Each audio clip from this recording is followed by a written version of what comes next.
sneks. I'm here to educate people about snakes in the area. So let's find someone to talk to. Hi, here's someone about to go on the trail. Hi, I'm Ruth. Can I talk to you a little bit about snakes in the area? Sure. Great. What's your name? I'm John. John. So, John, you're about to go hiking on this treacherous trail. How do you feel about that? I feel like I'm going to get a pretty good workout.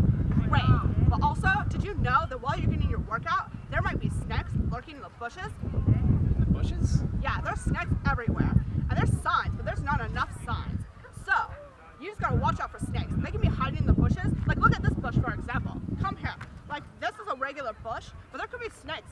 It could be real snakes. And you just gotta watch out. Actually, I'm a little bit too close to the bush. So let's walk away from this bush. But just watch out for bushes and trees and things that look like sticks, because sometimes snakes look like sticks. Just so you know. Okay, thank you. I appreciate it. Great. This has been me and John, right? That's John. it. Talking about snacks. Be safe. This has been Ruth doing the public service announcement about snacks in Hollywood. Signing out.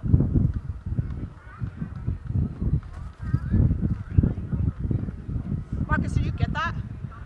Great. Ruth Talks.